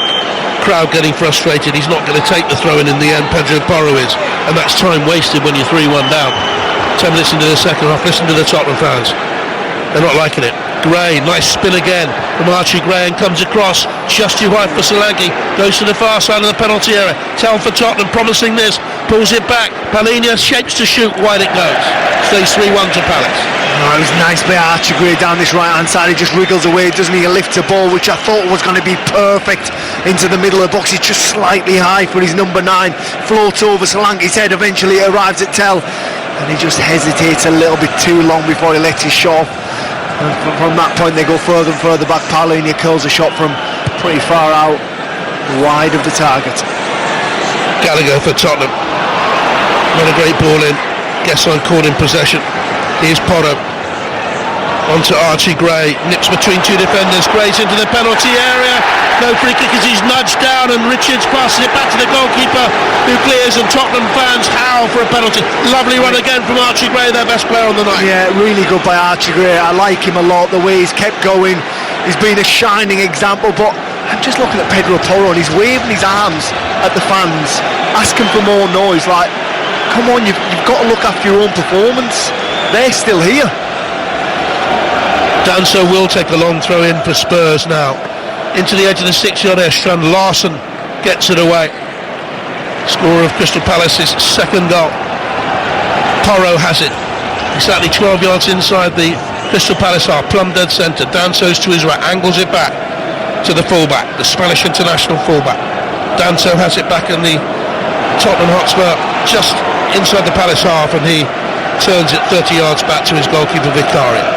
Do you know what, JP? I was looking at the depleted Spurs side and the players that are out, and it is quite an incredible list, isn't it? Ben Davies, Udogie, Spence, Kulusevski, Maddison, Bergvall, Bentancur, Kudus, Odeber, and 2 that are banned, Romero and Van de Ven now. It is an awful list, isn't it? Romero serving the last of his 4 games, I think, tonight. He was sent off recently again in his career, of course. Question marks about his future. It's a throw to Crystal Palace. Was it a free kick? They're taking their time over it, whatever it is. We're seeing on the replay again. Lovely run from Archie Gray. Front foot player, isn't he, Glenn? Archie Gray. Yeah, he is. I like him a lot. Like we say, the way he's handled himself in this situation, I think he comes out with a bit of credit out of this group without doubt. Never stops trying, but it's that accountability, isn't it? It's personal accountability. He'll be held accountable by his own family. They don't suffer fools lightly, do they? Danso and Palhinha have just run into each other, with Strand Larson in close attendance, and Tottenham got away with it a little bit, but they're training 3-1. Here's Porro. Listen to 5 Live from the BBC. Start of a big FA Cup weekend, beginning with our commentary of Wolves against Liverpool tomorrow. Build up from 7. Up to Strand Larson, just inside the Tottenham half. One in the air there by Danso. I know Igor Tudor's going to get a lot of flack, almost inevitable really. They don't seem to have taken a liking to him. But think of the great managers they've had here, the great names they've had here, who haven't been able to turn it around. But recently? In the last, Mourinho's been here, Pochettino's been here. Conte? And they haven't been able to turn around. There's got to be deep in the DNA of Tottenham Hotspur some major problems. Yeah, do you know what? When you get a look at it, I mean, regardless of who your manager is, where's the accountability? Where's the personal pride, the desire it doesn't matter who your manager is. You don't want to have a relegation on your hands. You don't want to be in this situation when you're surrounded by such good football players.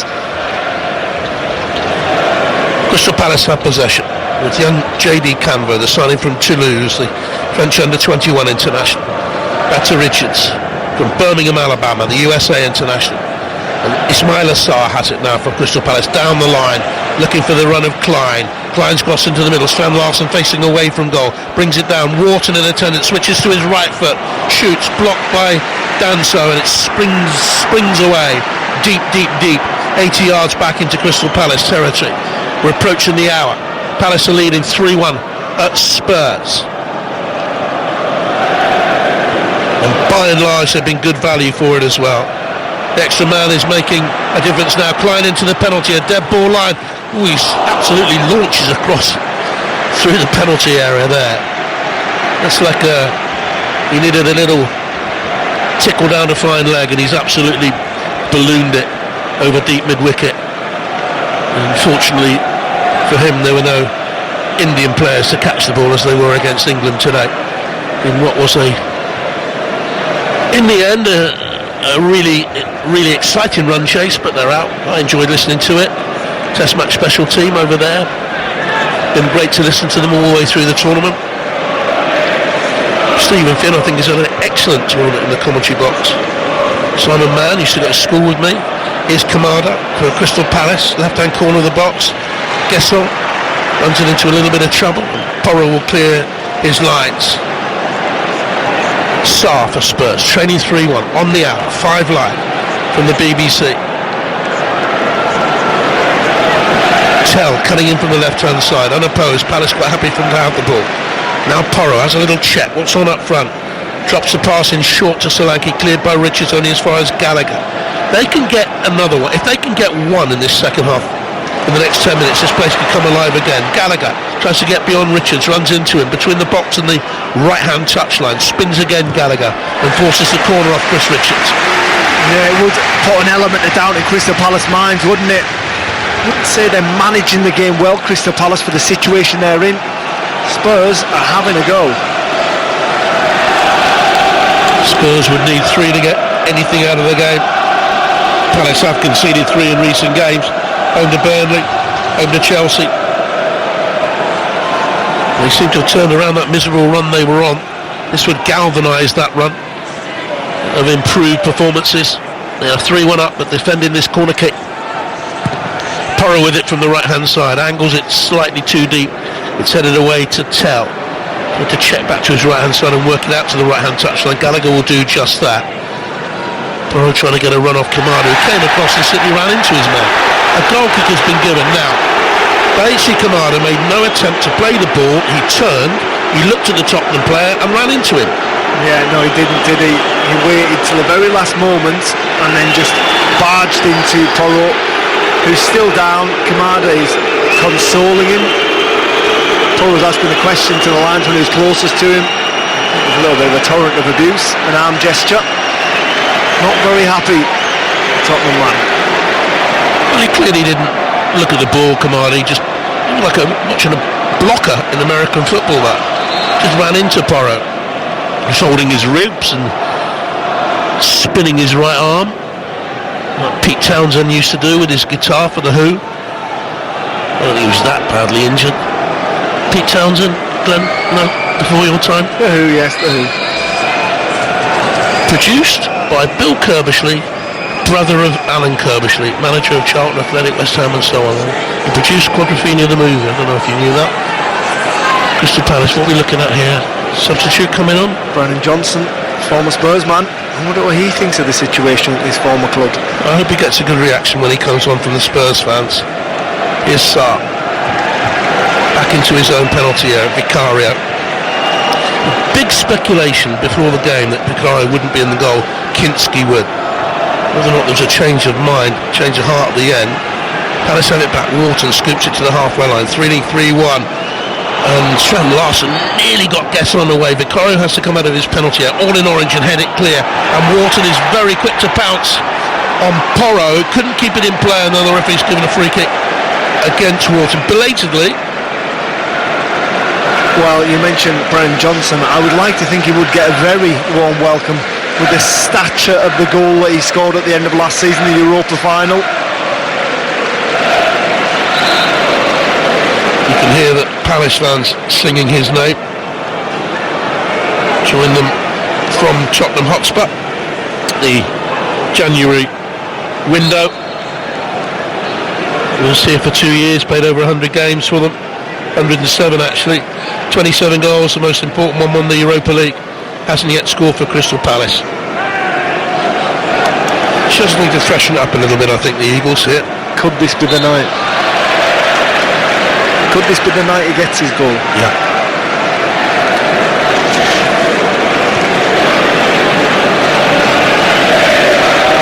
And you again see pictures of Igor Tudor, one Tottenham fan yawning and shaking his head. And, a young Tottenham woman supporter scratching her head in disbelief, I think.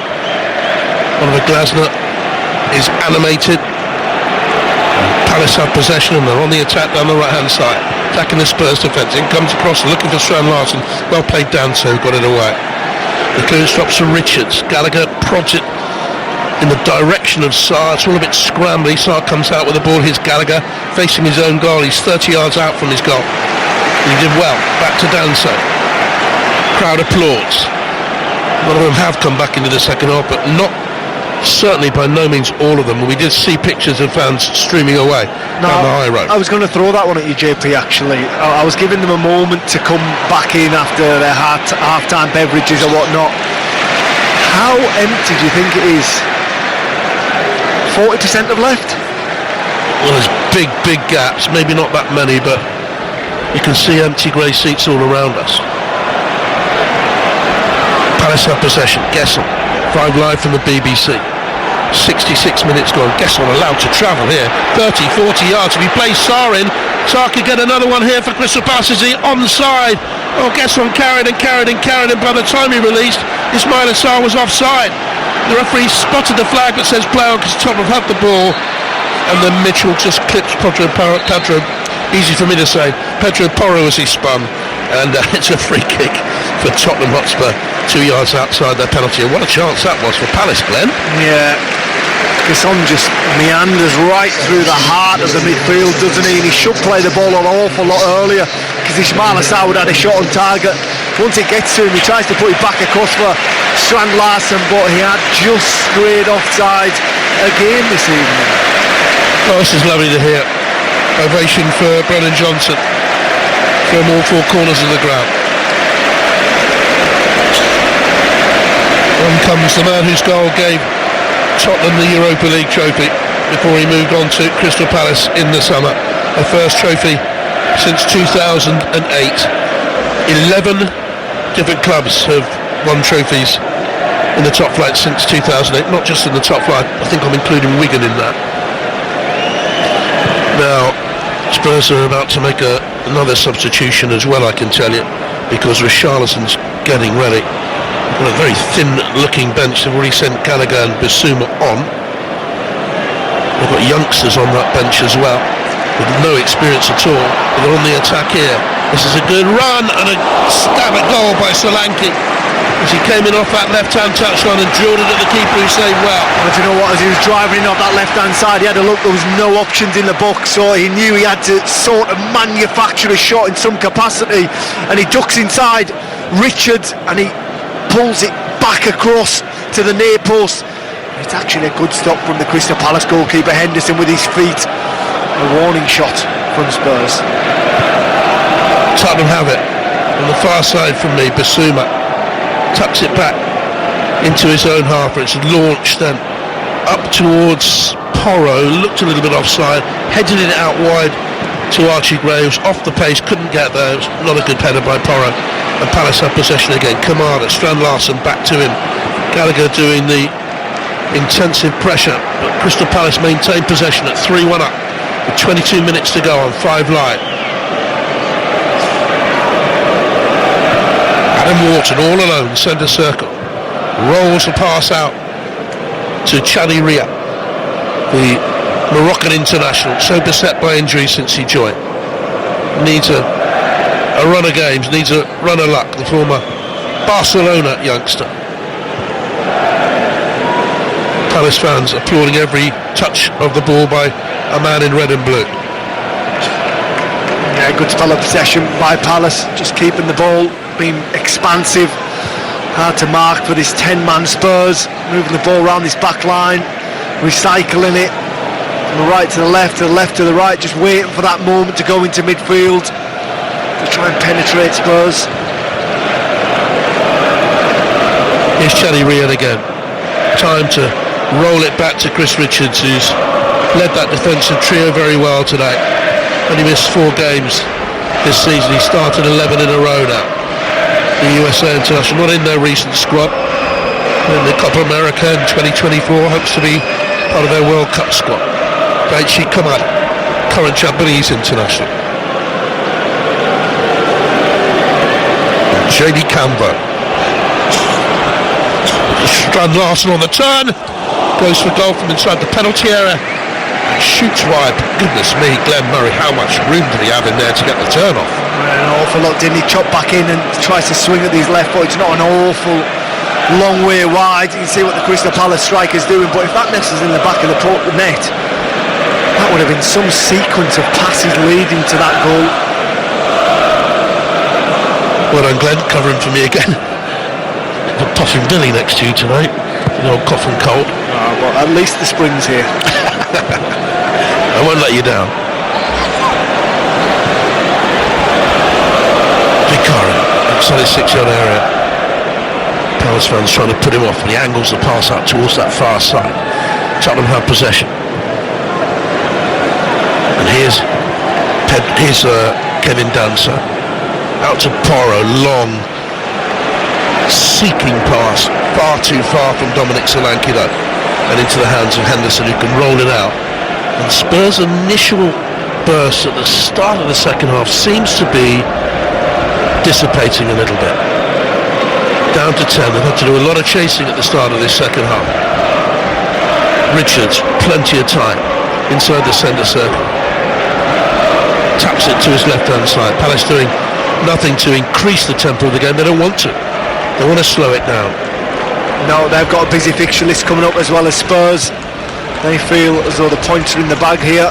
It's about game management. I'm sure they'd like one more just to put it completely out of reach of Spurs, but they're happy to play keep ball. Managing it much better than they were about 5 or 6 minutes ago, aren't they? Yeah, definitely. They've just become a little bit more expansive, and they're going into Strand Larsen with ease. And I just feel at any point they could break this Spurs back line.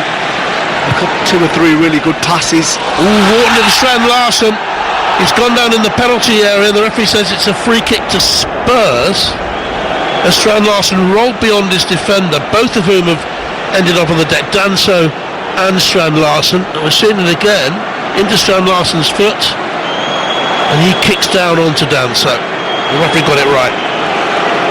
Yeah, it's I think the best described as a coming together. I actually do think the Crystal Palace man gets there as the Spurs man touches the ball as well. The referee reads that situation rather well. Pedro Porro is complaining to the referee. I think he feels that Strand Larsen dived, he didn't.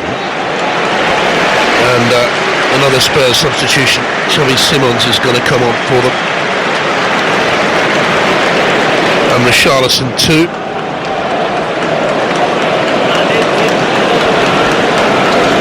They've got to go for it. At 3-1 down. Richarlison's reward for scoring at the weekend at Fulham was a place on the bench again. Last start was in the league was January the 4th. So he comes on for Solanke. What he made of his performance today?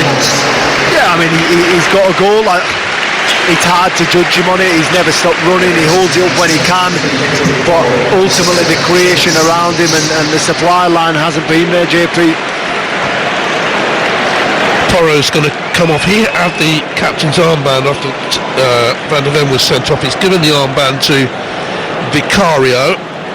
It might raise a few eyebrows amongst Spurs fans. I'm not sure what exactly he's shouting and screaming right at the fourth official as he comes off. I mean, Do you talking on the pitch?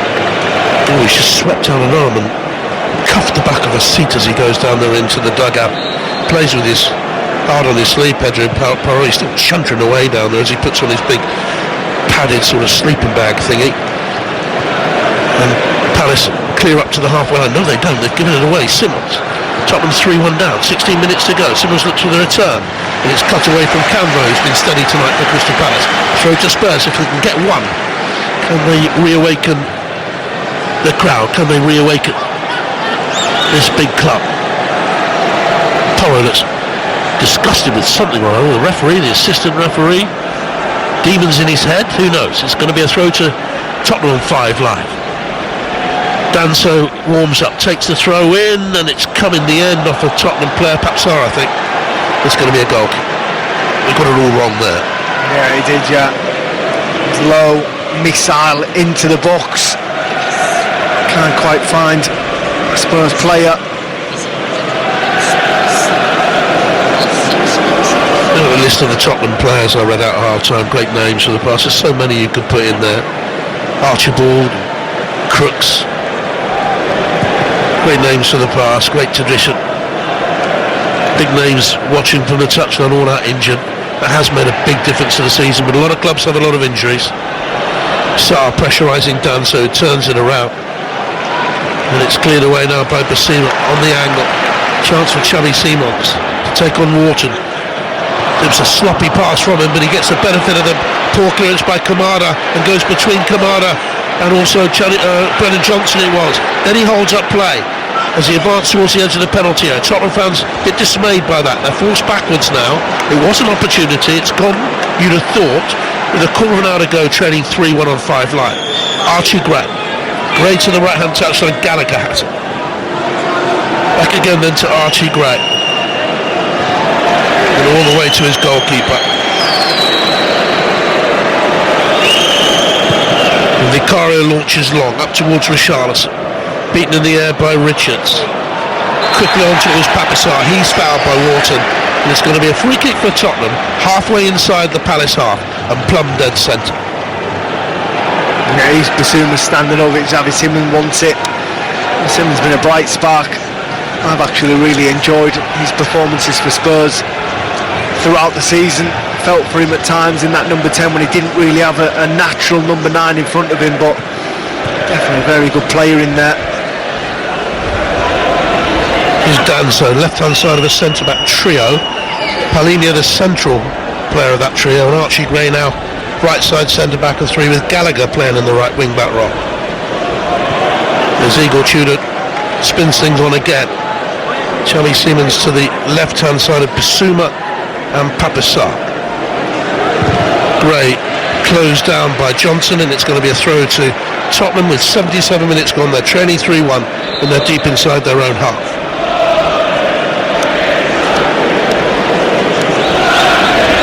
Well, the referee's had enough. There's going to be a substitution here. Hughes has come on. Where's the referee gone? He's gone down the tunnel. Well, the assistant referee is, I think, suggesting there might be a communications problem. 77 minutes gone. Maybe he's been caught short. Toilet break? No, there he is, getting communications. It's becoming common, this, isn't it? It is, yeah. Millions of pounds in the game, billions of pounds in the game. We need the communications, they say, to help the referees and the assistants, and they break down. It's the little things. Andrew Madley, very strong to give that penalty to Crystal Palace in the first half, and bang on with the goal that he ruled out for offside. We're seeing again the incident that got Van der Ven sent off. Yeah, it was. It was a very quick reaction, and then he brandished that red card pretty swiftly afterwards. And I did think in real time, has he gone too early? Is he too quick fire in that decision? But when I get a view of it and I get a replay of it, I thought it was absolutely bang on. As we see him getting, well, kind of undressed and strapped up by a couple of his team. Yeah, referees have their own teams as well now. There's so many people around the dressing room area these days. Incredible. Used to have a manager, an assistant, physio, maybe a trainer, and a referee would pitch up on his own. Assistants would join him, or linesmen as they used to be called now. All sorts of people involved. So Hughes is going to come on, Uche's going to come on as well. We're seeing pictures of the tunnel area. There's two men around the referee, Andrew Madley. The fans are getting restless and starting booing. You can understand why. Live from the BBC, you're not missing any action unless watching a referee get partially undressed, partially dressed, and getting a radio strapped to his arm floats your boat. Maybe it does, I don't know. You float your boat, Glenn Murray? Oh, it's just ridiculous, isn't it? I mean, come on. Well, like I said, this has been numerous occasions over the past couple of weekends, and they're not quick. It's not a quick little break. It's not plugging something up. It's a top off. It's wires down his back, in his ears. I mean, here he comes. Is he going to get a cheer? When he comes out, rolls his eyes towards the heavens. Well, I mean, it's not his fault, is it, in all fairness? He gets booed as he returns. Here comes Spencer. He was never going to get cheered, was he, JP? Stan Larson's gone off for Uche to come on. I'd be gutted getting brought off in this stage as a centre forward. A real opportunity to get more goals for your new club. And the club's at 10 men, game's wide open, and as this game ticks on, Spurs are going to have to venture forward a little bit more. What that will leave is gaps at the back. As far as I'm concerned, opportunities. Klein scuttles across to cover as Tottenham looked for Simons. Wharton was the other player to go off for Crystal Palace, by the way, to allow Will Hughes to come on. Hughes, steady Eddie there. He's actually started 11 of their last 18 games, but recently he's come off the bench. Uche on for Strand Larson, who was cautioned early. Long throw in from Danso into the 6-yard area. Goalkeeper comes, punches it away. Back out to Danso, waited, was then dispossessed by Mitchell, who coming out of the defence on an angle run, bumped into him. The referee's given a free kick against Danso, and Basuma's been booked here for dissent, I think. Well, no, I think it was the manner that Basuma approached the referee. He kind of ran towards Andrew Madley. I feel as though Kevin Danso knew what he was doing there. He kind of held his ground knowing that Mitchell was going to win the ball, and then just stood really strong and kind of shoulder barged him to the floor. I think Andrew Madley called that one quickly. Well, I don't think we're going to get stuck in a traffic jam leaving, because the bottom tier of the East stand is, I'd say, certainly a third empty. The North stand, look at the lower tiers there. Well, they poured away. I just hope they don't lock the car parks early, JP. A free kick Crystal Palace's way. Uche is levered to the ground. Man on loan from Getafe. Then he played 38 minutes of football since January. I think they've got to make their mind up on Christian Tasuce, Nigerian international. 7.5 minutes to go, and you have to say in the last 20 minutes, maybe 15 minutes, Palace have managed the 3-1 lead very well. Yeah, the game's just kind of drifting, isn't it, really, which is perfect from a Crystal Palace point of view. All the onus is on Spurs. They need to make something happen. And what is it? We're in the 83rd minute, last 7 minutes plus a little bit of stoppage time. I can't see there being as... Oh, well, there actually will be, won't there? Because the referee was off for, what, 4 or 5 minutes there? That's correct. And the VAR would have been monitoring the time of that delay.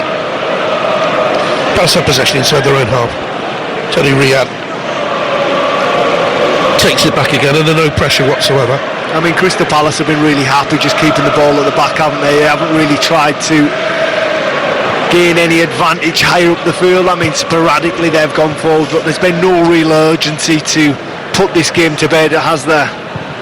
Sar's angle, ball up to Johnson, is stabbed away by Gray, straight to Uche, direct run into the penalty area, toe plonk of a shot, ricochets away, far side of the penalty area, Sar settles himself, Ismail Sarr cross from the dead ball line is arcing back for a Tottenham throw 10 yards inside the Spurs half. That's one of the most curious crosses I've seen all season.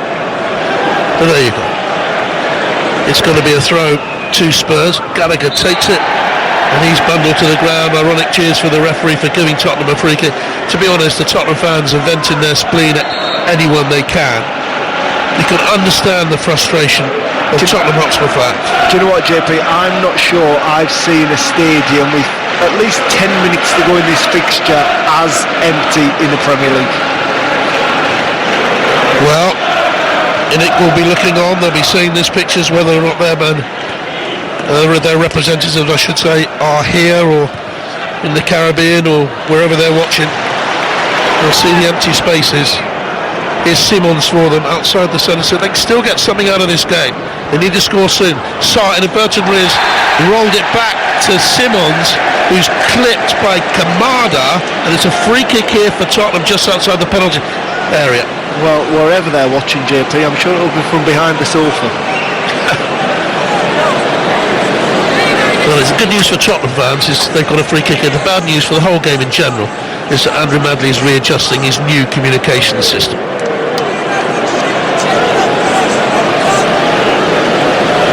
Just going to have to go blind and referee the game. Old school. Goodness me, whatever next? There'll be assistant referees giving offside decisions next. And there'd be goals that you could actually celebrate that counted. Do you think they'd give penalties for people holding each other at the near post? We could be in for a complete revolution of the game. It's a free kick here for Spurs. 6 yards outside the penalty. Listen to 5 Live. Thoroughly enjoyable. Love being here with Glenn again. It's going to be a free kick and Xavi Simons will take it. Well, he's certainly going to have a pop here. Palace have all 11 back inside the penalty area. Tottenham only have 10 on the field. Simons settles on it. Right-footed player angling in from the left. 3-yard run up. Goes low, tries to get it under the wall. And Palace fairly easily cleared away. He's a difficult player to judge, Simons. He's still only 22, but a lot of big clubs have had a look at him. Barcelona, PSG twice, PSV, Leipzig. Well, he's at Tottenham. Another long throw by Kevin Danso. It's getting towards the now or never time for Tottenham. In comes the long throw into the penalty area, headed away by Uche. That's a big powerful header away, carrying 20 yards. And Basuma tucks it back to Vicario. A few boos for him as he collects the ball and launches long up towards the edge of the Palace penalty area, which headed away, edged on by Hughes. Another dismal night at the Tottenham Stadium. Not a win in 10 games in all Spurs since they beat Palace at Selhurst Park just after Christmas. Without a home league win in 6 since they beat Brentford here at the start of December. Riyad looks like he's done. Looks like a few muscles are starting to cramp up on him. Not moving quite as fluidly as he did earlier on in the game. I would expect Oliver Glasner to be aware of that, and I expect him to leave the field of play. He's rubbing his right hamstring as we speak. Sarr managed to work the ball around Paulinho. Doesn't look happy being asked to play centre back. And now Ismail Sarr sprints for the return, crossing the far post. Mitchell came in, and it's astute defending to get it away for Tottenham Hotspur. Well played. Yeah, he does well there, doesn't he? Sarr just gets in there at that last moment. It's a good ball by Ismail Sarr to the back post, and it's Tariq Mitchell that's crashing it. I'm not sure of the angle the Crystal Palace left wing back was approaching it. He would have done much with it. It's quite uncomfortable, should I say, when he's in that opposition 18-yard box. Nevertheless, good defending, last-ditch defending. 2 hours ago, Glenn and I were talking about the warm-up, talking about poor body language in the Tottenham camp. There are 1 or 2 players out there now with poor body language. Well, Richarlison accusing somebody here of elbowing. He's made a beeline to the referee. He's throwing his right arm, trying to show how he did it. Yeah, there's a little push. He's got back in there in typical Richarlison fashion, and he's pushing Cambo. Fortunately, though, this won't change the scoreline.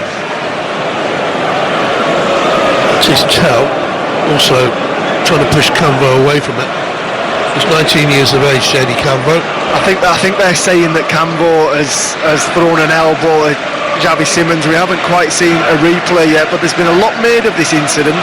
Just going to see it here. Yeah. The before the corner kick was taken, Cambo shrugged an arm back. It caught Siemens in the midriff. I mean, it's much ado about nothing, isn't it? They've got much bigger problems than a little elbow to the midriff. Just tell me very quickly, because the corner's going to come in. If that happened to you in your career, would you just turn to the player involved and laughed in his face? I might have put a little note in my book, but I wouldn't have gone running to the referee, especially if I was 3-1 down and a point outside the relegation zone. Well, Simmons is marking Cambo in the 6-yard area, virtually on the goal line. We're in the last 30 seconds now, actually. In comes the cross. Palace player rose at the near post, headed wide. I think it was Cambo in there, wasn't it?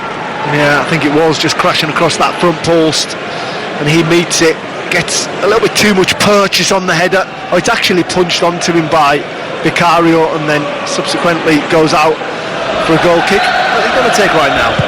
Older listeners to Five Live will remember Jackie Charlton telling people of his little black book and getting in all sorts of trouble with the league. I'll tell you what, Glenn, I don't know if you ever saw him play. You wouldn't want to be in Jack Charlton's little black book. I worked with him on the telly. What a man. Worked with him in Ireland on the telly. What an experience. Been there for several days. Big Jack never paid for a drink. I was going to say, can you remember it? I take it from the chuckle now. Now here's Richarlison. Loses possession. 5 minutes of stoppage time. We've already had half a minute. Listen to 5 Live. Make sure you're all over the weekend with us for the FA Cup starting tomorrow, Wolves Liverpool. Don't forget as well to listen to the TMS team on Sunday for the T20 World Cup final, India against New Zealand. Not the final that England supporters wanted. Probably the final between the two best teams, given that New Zealand thrashed South Africa. Gray, lovely run. Oh, a little 1-2 played by Richarlison. Gray tucks it into Simmons, who's fouled by Klein. That's a sweet move by Tottenham, you know. Yeah, it is. And who's at the heart of it? Archie Gray. He's done very well in this second half. Archie Gray's kept going, links up with Richarlison, runs through the heart of Crystal Palace, just plays a sideward ball to Simmons, who is brought down by Nathaniel Klein, and it's a free kick in a very similar situation, maybe another 4 or 5 yards further out, JP, and it's Simmons that stands over it. I wonder if this time he will beat the wall. Could he spark a miraculous comeback? Well, there's no one left to see it, if there is. Thousands have left the stadium. Simmons, 30 yards from goal. 3 men in the Palace wall. Oh, he's just giving it straight to a Crystal Palace player, Nathaniel Klein. Tell wrestles possession back for Tottenham. Takes on Hughes on the outside. Wins the throw-in. Takes the throw-in. Plays it into Sarr. Sarr's fouled by Cambo. Unnecessary challenge that. Bit raw, bit naive, the tackle. He's going nowhere.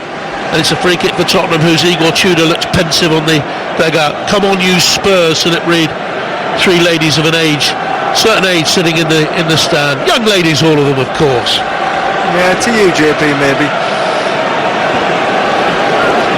Bet they've seen a fair few things over the years, those Tottenham fans. It's a free kick to the far side, and Simmons will take it between the penalty box and the far touchline. Right foot scoop, glanced on by Tell, and just wide. Now, if there is a Tottenham player who deserves something out of the game, you think maybe Tell, certainly Archie Gray. Yeah, I think the two stand out, and it's good by Tell. That front post just glances it. It's kind of a flick on, looking for it to nestle in that far corner. And it does panic Ismail Assar, who is in that area. He jumps as high as he can't quite meet it. Slips past the post and out for a goal kick. We're seeing a picture of Igor Tudor. We're seeing a picture of the Tottenham hierarchy. We're seeing pictures of disgruntled Tottenham fans who've been treated here at the old White Hart Lane Stadium over the years to so many greats. Gaza, didn't mention him. How could I have forgotten Gaza? Teddy Sheringham? How could I forget Ready Steady Teddy? Even more recently, your Gareth Bales, your Modric, Harry Kane? Yeah, I mentioned him. Harry. Heung-min Son? Yeah, I forgot him. So many over the years, all wonderful players. A wonderful history for this football club. Winners of the Cup Winners' Cup back in '63, the UEFA, the Europa League 3 times, the last time last May. League Cup 4 times, the FA Cup 8 times, champions in 51 and 61. Perhaps they've lent on those titles for too long. Palace in possession, in command of the closing stages. They're 3-1 up, and they look long for Sarr. The goalkeeper Vicario comes and launches himself at it and clears it away. Good job he got to the ball, otherwise he'd have been sent off if he'd made contact. Sorry, Glenn. It's the first time Ismaila Sarr's got behind that back four, hasn't it? Streaking away like we've seen so many occasions this evening, all in the first half. But it is good goalkeeping, sweeper keeping. Manages to get there just before Ismaila Sarr. Scored Crystal Palace's first goal from the penalty spot and their third. There's 13 goals this season, Pape Sarr. Listen to the Palace fans here. What a win for Crystal Palace. What a win for Palace. Takes them to 38 points and surely safety. But now you can hear the boos ringing out from a half-empty Tottenham Hotspur Stadium. Their team has been beaten again at home by 3 goals to 1. They are a point above Nottingham Forest and West Ham, having played the same number of games, with fixtures like Liverpool away, Sunderland away, an informed Wolves away, Villa away, a stubborn Leeds at home, Chelsea away, and Everton here at home. Well, they'll be hoping they don't need points to stay up. Tottenham are in trouble, deep trouble. Beaten here, Glenn Murray 3-1. Yeah, they are indeed. They are without doubt in a relegation fight. That was their game in hand. They haven't made amends. I think the most disappointing thing about this evening is they went ahead.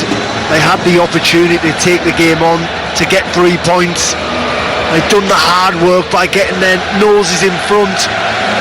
But Mickey van der Ven giving that penalty away, that red card just swings the game completely. And from that point on, Crystal Palace were really good. They managed the game extremely well. But the damage was done in the stoppage time of the first half, wasn't it? Scoring in the 41st minute, was it? The 47th minute? Sorry, the 46th and the 52nd, I think, minute, because we had a lot of added time, didn't we? So that was when the damage was done. I mean, if you can just get over that line and get in at half-time at 1-1, then it's a completely different picture. You can have a word with your players, you can get a game plan together, how we're going to go forward. But when you ship 2 goals in the stoppage time of the first half, and then all of a sudden the game's gone, the situation's gone, the fans have left, and from that point of view it just got worse and worse. And I've never seen the Premier League ground look so empty with so long to go in a fixture. Well, I mentioned some of the heroes of the past. I know Clive Allen is here today. I wonder what he's thinking. He plays an ambassadorial role. So does Gary Mabbott, my old Elmley Junior School chump from Bristol days. What must they be thinking? Ellie, what must they be thinking? The Palace fans are left to cheer their heroes, and there aren't many Tottenham fans to console their fallen heroes. They've been beaten here and well beaten.